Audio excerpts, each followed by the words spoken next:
Bonjour à tous et à toutes. Bienvenue au webinaire sur les mesures législatives entrant en vigueur le 1er février 2021. Mon nom est Stéphanie Cashman-Pelletier. Je suis directrice générale du registre foncier et officier de la publicité foncière. Je suis en compagnie de Mme Julie Saint-Pierre, conseillère en publicité foncière, et de Mme Karine Beaumont, analyste d'affaires, pour la présentation d'aujourd'hui. Alors, les objectifs de la présentation sont d'abord de faire un bref rappel des mesures législatives adoptées le 7 octobre 2020. Par la suite, nous vous présenterons en profondeur les mesures législatives qui sont entrées en vigueur le 1er février 2021. Nous vous présenterons également les outils qui sont disponibles pour soutenir la clientèle. Et par la suite, nous terminerons avec la démonstration, à l'aide d'un exemple, du parcours de service en ligne de réquisition d'inscription que nous appelons le SLRI. Les mesures législatives adoptées en octobre 2020 tournent autour de 4 thèmes: la transmission 100% électronique, la protection des renseignements personnels, la diffusion de l'information géospatiale et foncière et certaines mesures d'allègement. L'entrée en vigueur de ces mesures se fera d'une façon graduelle pour assurer une transition harmonieuse. Les mesures entrées en vigueur le 1er février 2021 sont la possibilité de transmission 100% électronique de tous les actes au registre foncier et la protection des renseignements personnels, la PRP. Pour vous présenter les mesures, je vais laisser la parole à Mme Julie Saint-Pierre, conseillère en publicité foncière. Alors, concernant la transmission 100% électronique, l'objectif est de permettre que toute réquisition d'inscription transmise au registre foncier soit présentée sur un support technologique, puis rendre cette façon de faire obligatoire après une période transitoire. Donc, il est maintenant possible de présenter toutes les réquisitions d'inscription par voie électronique. La date limite pour présenter une réquisition d'inscription sur support papier est le vendredi 5 novembre 2021, puisque l'obligation de la transmission électronique entrera en vigueur le lundi 8 novembre 2021. Plusieurs articles du Code civil du Québec, du Règlement sur la publicité foncière et de diverses lois ont été modifiés en conséquence. La numérisation de tous les actes et des documents qui les accompagnent est maintenant possible. La présentation de documents numérisés, accompagnés du formulaire de documentation, est permise aux arpenteurs géomètres et aux huissiers de justice, en plus des notaires et des avocats. Ces professionnels peuvent numériser des documents et les transmettre pour inscription au registre foncier, ce qui inclut les documents qu'ils ont ou non eux-mêmes dressés. Les articles 35, 37, 37.1 et 39 du règlement sur la publicité foncière ont été ajustés pour se conformer à cette nouvelle mesure. En ce qui concerne la protection des renseignements personnels, l'objectif est d'éviter de rendre publics des renseignements personnels, parfois sensibles, qui ne sont pas nécessaires à la publicité des droits. Depuis le 1er février, la présence de certains renseignements personnels dans les documents présentés est prohibée. On parle ici de la date et du lieu de naissance, des numéros d'assurance sociale, d'assurance maladie, de passeport, de permis de conduire, de carte de crédit ou d'un compte détenu dans une institution financière. Cette mesure est prévue au nouvel article 53.0.1 du règlement sur la publicité foncière. À noter que cette disposition ne s'applique pas aux actes de l'état civil qui sont requis à des fins de publicité, ou si un renseignement prohibé est exigé dans une loi ou un règlement. Des nouveautés également concernant les jugements en matière familiale. D'abord, pour l'avis d'hypothèque légale résultant d'un jugement en matière familiale, l'article 2730 du Code civil a été modifié pour prévoir la publicité de l'avis sans qu'il soit accompagné du jugement. Le contenu de l'avis est bonifié. Donc, en plus de ce qui était déjà exigé, on devra également retrouver la date du jugement, le tribunal qui l'a rendu et le district judiciaire où il a été, ainsi que l'extrait pertinent du dispositif du jugement et, le cas échéant, l'extrait pertinent de l'entente ou du projet d'accord auquel ce dispositif réfère. Des changements également concernant le jugement en matière familiale contenant des droits soumis ou admis à la publicité ou qui ordonne la radiation ou la réduction d'une inscription. Alors, de nouvelles dispositions prévoient la publicité de ces avis sans qu'ils soient accompagnés du jugement, tant en inscription d'actes au long que de radiation. Le contenu du nouvel avis pour l'inscription de droit est prévu aux nouveaux articles 2999.1.1 du Code civil et à l'article 42.1 du règlement sur la publicité foncière. Comme il s'agit d'une mesure particulière qui vise uniquement les jugements en matière familiale, cette information devra se retrouver dans l'avis. On devra également y retrouver le contenu qui est prévu à l'article 41 du règlement sur la publicité foncière, la qualification des droits, la désignation, la date du jugement, le tribunal qui l'a rendu et le district judiciaire, l'extrait pertinent du dispositif du jugement, ainsi que, le cas échéant, l'extrait pertinent de l'entente ou du projet d'accord auquel ce dispositif réfère. Également, le terme des droits dont l'inscription est requise, le cas échéant, l'attestation de l'exactitude du contenu de l'avis par un notaire ou un avocat. À noter que l'attestation de l'article 2995 du Code civil n'est pas permise, soit l'attestation par 2 témoins, dont l'un qui est assermenté. Alors, on devra retrouver soit l'attestation de 2988 du Code civil pour l'acte notarié ou 2991 pour l'acte sous seing privé. Les mentions concernant les droits sur les mutations immobilières devront également être présentes si on a affaire ici à un transfert de propriété. Et à noter également que le certificat de non-appel sera requis le cas échéant. Pour ce qui est du contenu de l'avis pour l'inscription d'une radiation ou d'une réduction, il est prévu au nouvel article 3073.1 du Code civil du Québec et 42.1 du règlement sur la publicité foncière. Donc ici, nous devrons toujours retrouver la mention qu'il s'agit d'un jugement en matière familiale. Également retrouver les mentions qui sont prévues à l'article 41 du règlement sur la publicité foncière, la qualification des droits inscrits à radier, la date du jugement, le tribunal qui l'a rendu et le district judiciaire, l'extrait pertinent du dispositif du jugement, ainsi que le cas échéant, l'extrait de l'entente ou du projet d'accord auquel ce dispositif réfère, le numéro d'acte à radier, la désignation, le cas échéant, la circonscription foncière, l'attestation de l'exactitude du contenu de l'avis par un notaire ou un avocat. À noter que l'attestation de l'article 2995 du Code civil est également non permise ici. Et on devra ajouter le certificat de non-appel qui est requis.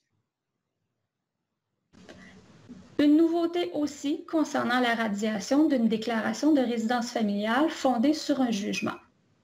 L'article 3062 du Code civil du Québec a été modifié pour prévoir la radiation par avis sans qu'il soit accompagné du jugement. Alors, le contenu de cet avis, on devra y retrouver les mentions de l'article 41 du règlement, la qualification des droits inscrits à radier, la date du jugement, le tribunal qui l'a rendu et le district judiciaire où il a été, l'extrait pertinent du dispositif du jugement, le numéro de l'acte à radier, la désignation, le cas échéant, la circonscription foncière, l'attestation de l'exactitude du contenu de l'avis par un notaire ou un avocat. À noter encore ici que l'attestation de l'article 2995 n'est pas permise. Et enfin, on devra retrouver le certificat de non-appel ou le certificat de divorce. Modification de l'article 15 du Code de procédure civile. En effet, cet article a été ajusté pour prévoir que les renseignements nécessaires pour assurer la publicité des droits résultant d'un jugement en matière familiale peuvent être publiés au registre foncier selon les règles prévues au Code civil. Pour vous aider dans ces nouveautés, divers outils ont été préparés et mis à jour. Nous allons vous en présenter quelques-uns. Alors, nous allons d'abord voir la page web qui est consacrée à la loi. Ensuite, certains guides et aides mémoire divers. Et enfin, les fiches juridiques du bulletin de l'officier. La page web consacrée à la loi est accessible sur le site Internet du ministère de l'Énergie et des Ressources naturelles. Pour y accéder, rendez-vous au www.mern.gouv.qc.ca dans la section Informations foncières. Sélectionnez ensuite la clientèle dont vous faites partie. Donc, pour les fins de la démonstration, nous irons dans la section notaire et avocat.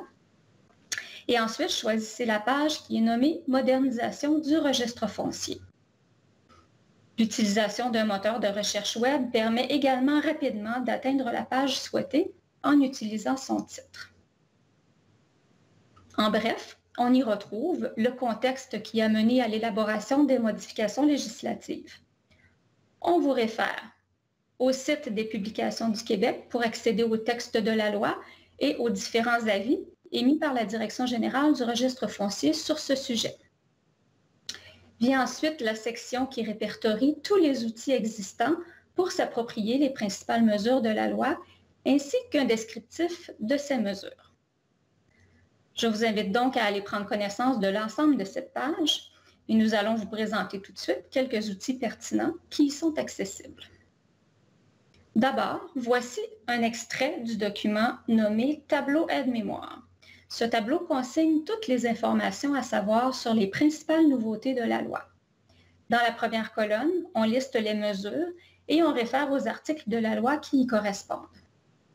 Aux deux colonnes suivantes, on peut comparer la façon de faire avant et après l'entrée en vigueur de chacune des mesures. À la dernière colonne, on y précise la date d'entrée en vigueur. Si vous n'avez jamais utilisé la transmission électronique pour publier vos réquisitions d'inscription au registre foncier, sachez qu'il est obligatoire de détenir une signature numérique et un numériseur permettant de produire des documents en format PDF-A 1, 2 ou 3.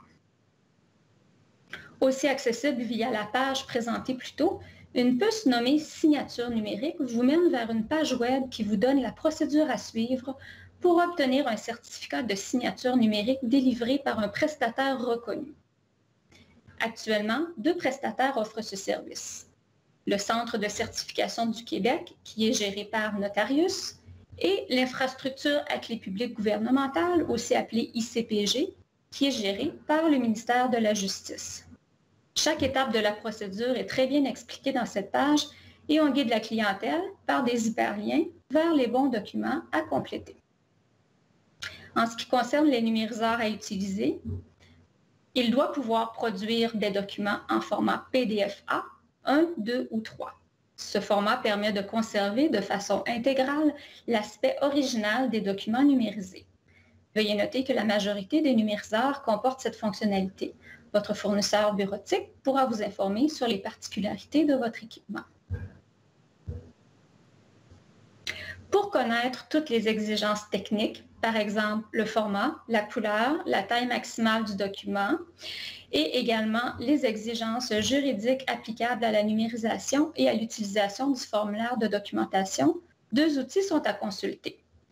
Le guide de numérisation et l'aide-mémoire sur l'utilisation du formulaire de documentation. Alors, le guide de numérisation contient différentes rubriques pour vous aider. On y retrouve notamment des explications nécessaires pour compléter adéquatement le formulaire de documentation à l'aide d'un visuel. Les exigences techniques à respecter y sont aussi énoncées. Il contient également un glossaire des termes utilisés et relate les vérifications qui seront faites par l'officier lors de la réception d'une réquisition numérisée. Des refus sont générés lorsque le formulaire de documentation n'est pas complété adéquatement. La dernière version de ce guide est disponible sur la page web consacrée à la loi. L'aide-mémoire, quant à lui, est plus succinct et contient plusieurs informations issues du guide de numérisation. Il s'agit en fait d'un petit résumé des champs à compléter dans le formulaire qu'il peut être utile à garder à portée de main. En fait, à retenir, tous les champs du formulaire de documentation doivent être complétés, même si ce ne sont que certains documents qui ont été numérisés dans votre envoi. Des cases à cocher sont présentes pour les documents joints qui ont été numérisés. On doit sélectionner la nature de tous les documents joints ou choisir « Ne s'applique pas » le cas échéant. Si toutefois vous ne retrouvez pas votre document dans les choix qui vous sont offerts, il suffit simplement de cocher la case « Autre » et d'y inscrire le nom du document que vous souhaitez joindre. Un choix doit être fait dans la section « Renseignements sur la numérisation » afin de certifier si on a numérisé la réquisition ou les documents qui l'accompagnent, ou les deux. Ne pas oublier d'ajouter le prénom, le nom et la profession du signataire du formulaire. Celui-ci doit être notaire, avocat, huissier ou arpenteur géomètre. La dernière version de cet aide-mémoire est disponible sur la page web consacrée à la loi. Enfin, les fiches juridiques du bulletin du registre foncier sont accessibles lorsque vous consultez le registre foncier du Québec en ligne à l'endroit montré à l'écran, une fois que vous êtes entré dans votre session de travail avec votre code d'utilisateur et votre mot de passe. Ces fiches mentionnent les principaux éléments relatifs à une nature de droit, tels que les références légales, les mentions prescrites, les documents essentiels à joindre à votre réquisition et les attestations requises. Elles sont régulièrement mises à jour et bonifiées. Plusieurs fiches ont été ajustées pour refléter les changements législatifs qui vous sont présentés aujourd'hui. De nouvelles fiches sont également ajoutées pour les nouvelles natures de droit liées au jugement en matière familiale. Je cède maintenant la parole à ma collègue Karine qui va vous faire une démonstration du service en ligne de réquisition d'inscription. Oui, donc maintenant, on est rendu à vous faire une petite démonstration avec le service en ligne de réquisition d'inscription. Donc, vous pouvez y accéder avec le site du Registre foncier du Québec en ligne. Ensuite, vous cliquez sur « Entrée du site » comme vous le faites à l'habitude. On va vous demander aussi d'entrer votre code d'utilisateur et votre mot de passe. Évidemment, c'est ceux qui ont été créés lors de votre inscription comme client régulier. Et vous faites « Soumettre » qui vous amènera à en fait, ça va être la page de bienvenue du registre foncier. Donc, vous allez voir dans la bande orange du haut, ça va être inscrit « Inscrire SLRI ». Vous allez cliquer dessus et vous allez arriver à cette page qui se retrouve à être votre tableau de bord. Alors, pour les besoins de la démonstration, on va faire une nouvelle réquisition. Donc, ici, on se retrouve avec la première étape qui va, en fait, on va devoir choisir le type de réquisition qu'on va vouloir présenter, soit les droits, une réquisition de droit, vie d'adresse, radiation, une modification dans l'adresse ou dans le nom. Pour les besoins de notre démonstration, je vais le laisser à droit acte au long. On va cliquer sur « Suivant ». Donc, on se retrouve maintenant à l'étape des renseignements généraux, donc informations générales. On va entrer ici.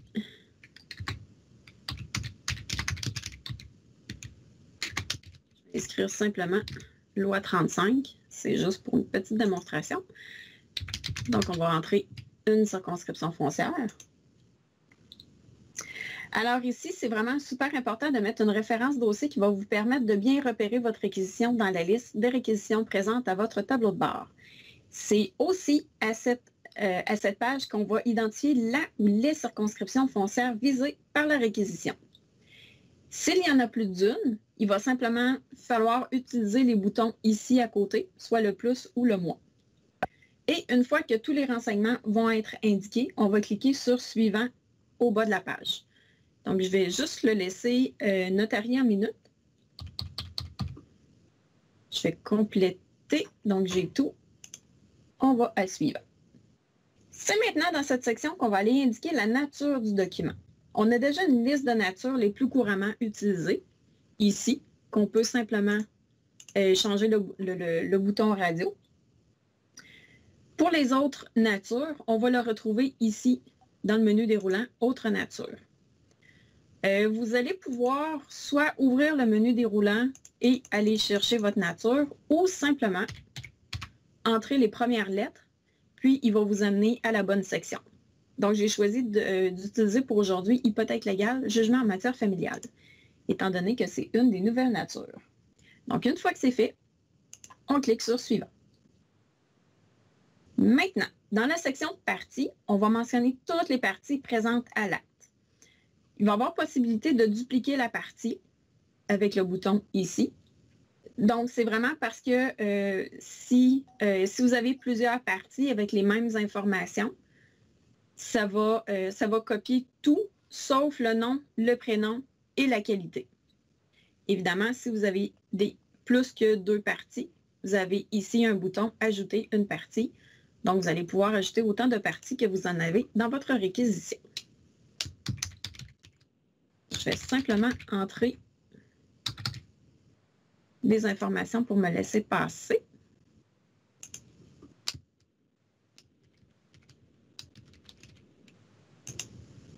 On va le mettre en tant que débiteur. Là, je n'ai pas de numéro d'avis d'adresse pour mon créancier.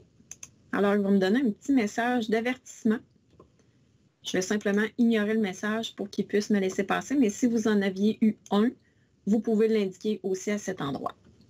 Maintenant, on est rendu à l'étape de l'immeuble. Donc, c'est dans cette partie qu'on va indiquer l'immeuble concerné par votre réquisition. S'il y en a plusieurs des immeubles, vous allez pouvoir utiliser le bouton ici, « Ajouter un immeuble » afin de pouvoir en ajouter plus. Si jamais votre réquisition touche une fiche immobilière tenue sous un numéro d'ordre, on va cliquer ici. Vous allez voir, les champs vont se changer aussi selon ce qu'on va vouloir entrer. Pour les besoins de la démo, on va simplement utiliser un cadastre du Québec. Une fois que les renseignements sont rentrés, et si jamais vous aviez eu d'autres immeubles à indiquer, on va cliquer sur Suivant pour passer à la prochaine étape. Donc, c'est ici qu'on va aller indiquer le montant de l'hypothèque légale. Si votre réquisition comporte plus d'une nature, vous allez pouvoir ajouter une autre nature juste ici en dessous. Alors, je vais simplement marquer un montant d'hypothèque. Et une fois que c'est complété, encore une fois, on appuie sur Suivant. On se retrouve maintenant, je vais juste le remonter en haut, ici. Donc, on se retrouve maintenant avec le résumé. Donc, c'est vraiment une vue d'ensemble de tous les renseignements qu'on va avoir mentionnés dans le parcours précédent. Si vous avez des modifications à effectuer, vous allez pouvoir le faire facilement avec les boutons « Modifier » qui sont situés juste au bout des sections. Descendre tranquillement. Donc, ici, la partie, si vous avez quelque chose à modifier, on appuie ici. Ça vous ramènera directement à la bonne section. Alors maintenant, pour les besoins de la démonstration, je vais le garder à support électronique pour la présentation. Et une fois que c'est fait, on va simplement cliquer sur « Compléter l'inscription ». Voici le message qui va apparaître. Il s'agit notamment d'un rappel quant à la mesure présentée plus tôt au sujet de la protection des renseignements personnels qui prohibe certains renseignements à l'intérieur des réquisitions d'inscription sous peine de refus. Alors, on confirme le message et on se retrouve à l'étape de joindre notre réquisition à notre demande d'inscription. Par défaut, c'est le document principal qui est déjà sélectionné. Pour aller chercher les autres documents, en fait, les documents, on va aller chercher dans « Parcourir ».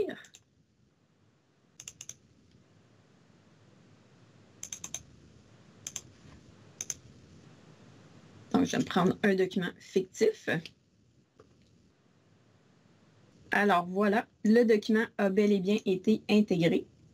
Pour les besoins de la démonstration, je vais simplement ajouter un document pour vous montrer qu'il va se mettre en document additionnel ici automatiquement. Donc, vous allez choisir soit un plan si ça se trouve être un plan ou autre si, par exemple, c'est un formulaire de documentation. Je vais aller m'en chercher un.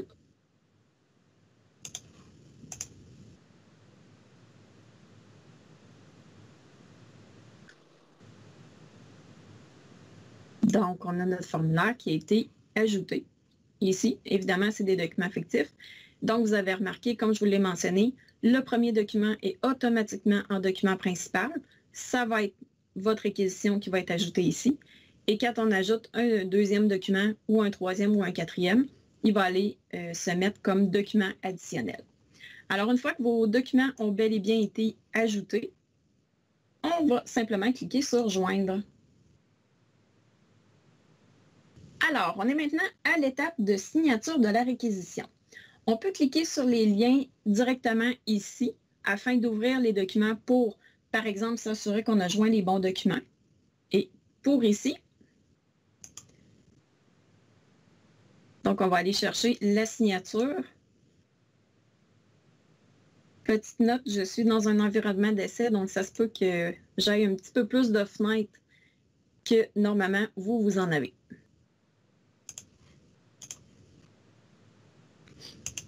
Alors, la signature est entrée.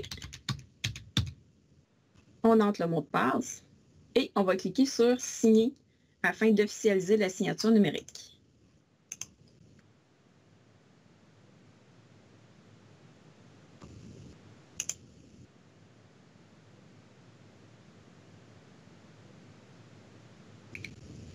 Et voilà, donc mes deux documents sont signés de façon numérique.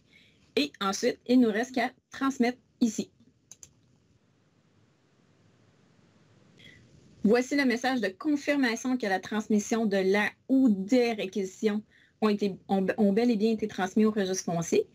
Vous pouvez maintenant simplement cliquer ici sur « Afficher les réquisitions présentées » qui va vous ramener au tableau de bord. Je vais juste attirer votre attention. Ici, on a le nombre de réquisitions qui a été transmis. Donc, une réquisition avec la date et l'heure à laquelle ça a été transmis. Alors, retournons au tableau de bord. C'est ici qu'on va pouvoir vérifier le statut de notre réquisition. De plus, on va y voir aussi la DHM, donc la date, l'heure et bien sûr le numéro d'inscription qui lui a été attribué. Et vous allez voir le statut ici qui est évidemment en traitement puisqu'on vient de la transmettre.